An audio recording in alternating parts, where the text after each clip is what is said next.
Meu nome é Aline Brito de Santana, sou aluna da Universidade do Estado da Bahia, Polo Rio das Cruzes, Jequié. O tema abordado no meu TCC é avanços e desafios enfrentados pelo professor de História no noturno no Colégio Estadual Professor Firmo Nunes de Oliveira, em Jequié, Bahia, no ano de 2012. A introdução da monografia justificativa. Este trabalho foi realizado na tentativa de identificar os principais desafios enfrentados pelos professores de História no noturno e os avanços concedidos pelos mesmos. Qual foi o problema? Quais os problemas enfrentados pelos professores em lecionar História no turno noturno no Colégio Estadual Professor Firmo Nunes de Oliveira, na cidade de Jequié, no ano de 2012? O objetivo geral desse trabalho é identificar os problemas enfrentados pelo professor de História no ensino noturno na cidade de Jequié, Bahia. Os objetivos específicos são compreender o cotidiano dos professores de História no ensino noturno, analisar as problemáticas encontradas no ensino noturno apontando as possíveis soluções e compreender as razões que possibilitam a prática docente no turno noturno. A metodologia utilizada é um estudo de pesquisa que terá como participantes professores do ensino médio da Escola Estadual Firmo Nunes de Oliveira de Jequié. Essa pesquisa também será realizada através de estudos bibliográficos, pesquisas, revistas específicas na área, artigos e sites, e na observação direta em momento de aulas presenciais, além de questionários com os professores de História do referido colégio. Vou começar falando um pouco sobre a nova história. A nova história, história local ou nova, é a microhistória, começa a ser construída entre os anos de 1950 a 1980. As ideias pós-modernas são as ideias estruturalistas, mais especificamente o pós-estruturalismo. A história iluminista é predominante pelo conceito de sistema totalidade e universal. História local. Microhistória. A microhistória também sofreu a influência do diálogo entre historiadores e antropólogos. A microhistória, de certo modo, se vincula à nova história cultural, mas não se funde com ela. É um campo específico diferenciado da história das mentalidades. Vou falar um pouco agora sobre a história local. Pouco mais dos anos 50, a historiografia da história local passou por significativas alterações metodológicas. Portanto, é possível falar em uma história local tradicional e uma história local nova. História local e regional. Nesse período, praticamente, boa parte dos estudos de história regional e local foi feito fora do ambiente acadêmico. Podemos pensar no ensino de história e sua contribuição para a transformação social, propiciando aos estudantes compreender e entender seu cotidiano, a realidade que os cerca, incentivando-os para ser participativos no processo de produção do conhecimento. Falando um pouco agora sobre o ensino de história na Bahia, em Jequié. Quando estudamos a história da educação no Brasil, devemos de fato começar com a educação dos primitivos donos da terra, os grupos indígenas que aqui viviam quando os portugueses chegaram e se apossaram do lugar. Depois só viemos até algum tipo de instrução formal com a chegada dos primeiros 6 jesuítas em 1549, com o primeiro governador-geral, Tomé de Souza, a quem ajudaram a construir Salvador. Em 1772, Pombal criou o subsídio literário e as aulas régias com os professores pagos pelo erário régio, os quais puderam ser de gramática latina e as aulas maiores do nível secundário, que também preparavam os alunos para o ingresso em cursos de nível superior na Europa. O ensino da disciplina História no Brasil não parece interessar de forma especial e poucos são os historiadores da educação que se dedicam à história. A produção sobre o ensino de história gerada no estado da Bahia ainda é um tema pouco explorado pelos pesquisadores. Também os professores que compõem a área de ensino de história, originários de diferentes instituições baianas, com suas formações, concepções, práticas e histórias particulares, pesquisam e ensinam na área de metodologias e práticas de ensino de história de forma isolada e fragmentada. Em 1999, a Bahia contava com 41.798 instituições do ensino público, sendo elas federais, estaduais e municipais, sem contar com os particulares, sendo 13.526 destinados à educação infantil e classes de alfabetização, 27.173 ao ensino fundamental e 1.102 ao ensino médio. Sobretudo, por causa das péssimas condições financeiras em que vive a maioria dos alunos da escola pública, os índices de reprovação e abandono da escola são muito grandes. Um dos motivos do abandono é para ir para ajudar na renda da família. A escola pública na Bahia é basicamente estadual e municipal, sendo que o município tem uma preocupação maior com o ensino fundamental, que é de 1ª a 4ª série, e o governo estadual com a educação fundamental além do ensino médio. O governo federal tem pouca participação na formação direta da população, porém muitos recursos utilizados por estas instituições escolares são provenientes de fundos federais. De um modo geral, o ensino ministrado em Jequié no início do século XX era considerado de boa qualidade. A escola mais importante foi dirigida pelo primeiro professor primário de Jequié, Damião Vieira, professor leigo, mas com profundo conhecimento em humanidades. A escola feminina era regida por Eulina Alves e a escola do sexo masculino ficava sob a direção do professor Antônio Tobias Lopes Ribeiro. Percebe-se que nesse contexto há distinção dos gêneros, mas o precursor do ensino médio em Jequié foi o professor Antônio Félix de Brito, fundador do ginásio de Jequié. Na atualidade, na esfera educacional, Jequié tem significativamente evoluído nas últimas décadas, com colégios públicos e particulares de boa qualidade. Aproximação entre colégios e as universidades, implantação de várias universidades, a exemplo da UESB, FIEF, FPC, Polo da Unopar e UNEP, UAB, Universidade Aberta do Brasil, e a construção do IFBA, que irá beneficiar a juventude local e da região. Jequié também é destaque na educação inclusiva, sendo referência na educação especial. Processo histórico educacional. Entender como a escolha de uma concepção de história interfere no fazer metodológico do professor e implica agir no processo cognitivo do aluno é de fundamental importância a prática pedagógica para o desenvolvimento de uma didática para o ensino de história, com o qual possamos dar significado ao ensino da disciplina e contribuir para um aprendizado prazeroso e produtivo do aluno. É preciso promover rotas alternativas, objetivando a promoção do aprendizado.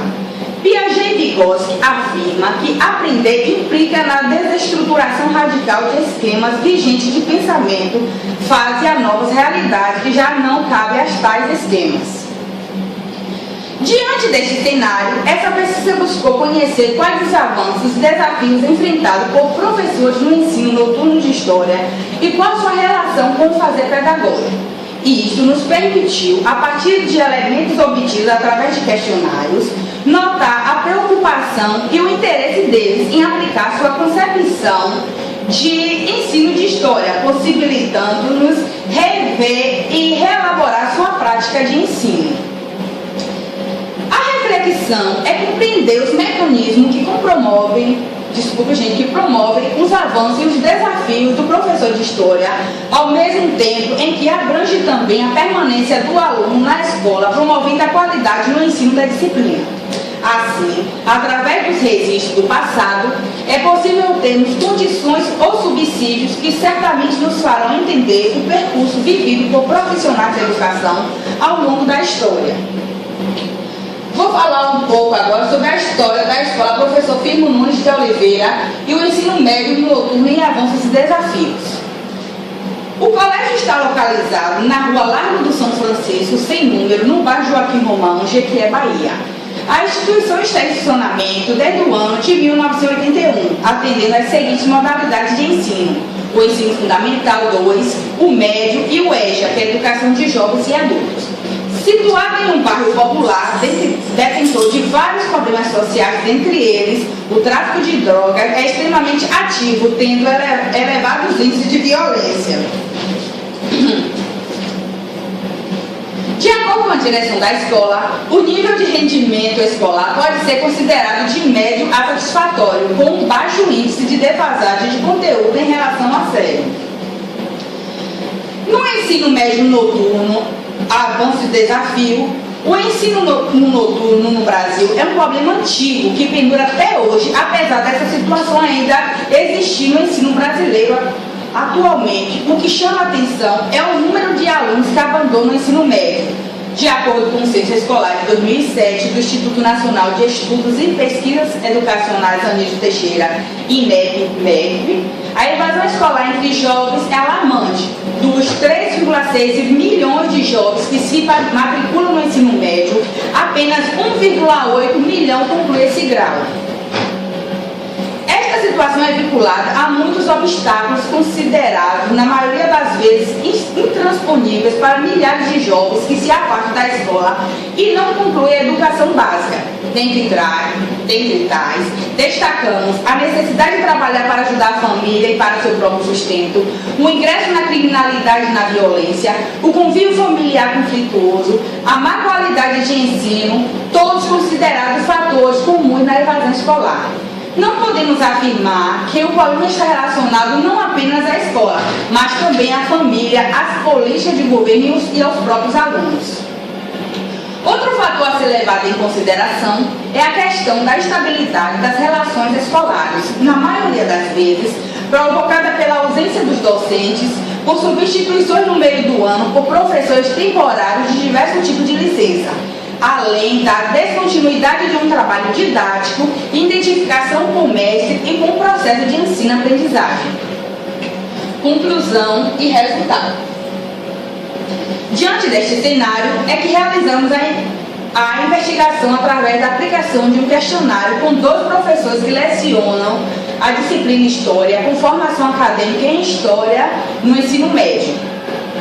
Pretendemos identificar quais os avanços e desafios enfrentados por este docente na rotina de trabalho durante as aulas expositivas. Através do levantamento realizado, identificaram-se os fatores que contribuem para que o processo educacional não se consolide com uma aprendizagem significativa. Para a maior percepção desse problema, foram realizadas algumas visitas à escola pesquisada. Inicialmente, foi feita uma pesquisa de reconhecimento, estágio de observação e regência, para logo em seguida aplicarmos um questionário estruturado com questões objetivas de múltipla escolha, todas elas bem focadas no tema proposto para a obtenção de informações consistentes para melhor entendimento dos resultados. As questões 1 e 2 levantaram informações a respeito da idade e gênero. Na questão 1, objetivo identificar a faixa etária de professores. Podemos verificar nesse gráfico 1 que 50% tem idade menor que 40 anos e 50% tem idade acima de 40 anos. A escola conta com professores com idade intermediária entre a juventude e a experiência, o que tende a trazer pontos positivos e negativos dentro do contexto escolar.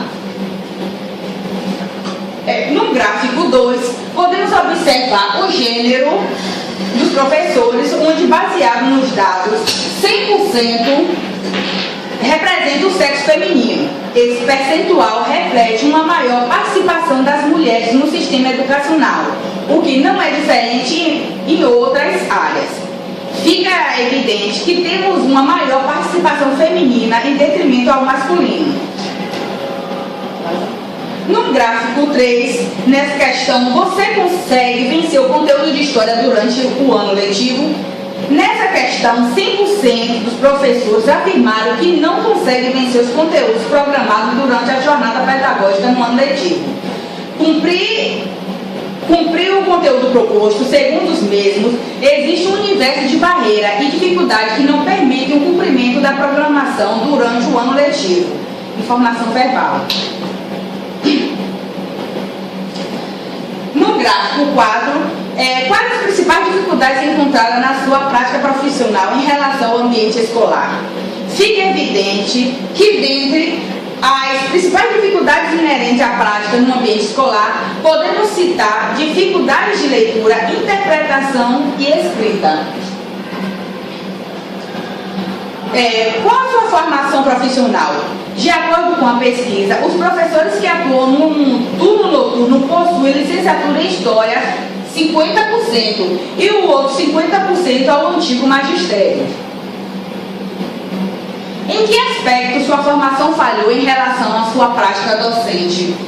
Nesse aspecto, de acordo com o gráfico 6, 2 professores 100% foram sistemáticos em afirmar que ao realizar seus cursos de formação, seja ele licenciatura em História ou antigo magistério, houve uma carência de alternativa metodológica para a vivência de sua vida prática. Hoje em dia, observamos professores que ainda adotam uma postura inovadora de elaboração de suas aulas em detrimento daquelas tradicionalistas.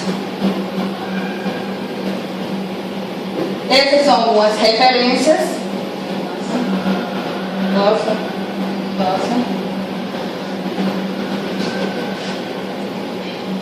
Eu gostaria de agradecer a todos os professores da UNEB, ao professor orientador Eudes Vidal, aos tutores presencial e à distância, pelo acompanhamento educacional. Gostaria também de agradecer aos meus colegas mais próximos que estiveram comigo em todo o trajeto do curso, aos meus familiares pelo apoio e a Deus por me permitir que tudo isso fosse possível na minha vida. Obrigada.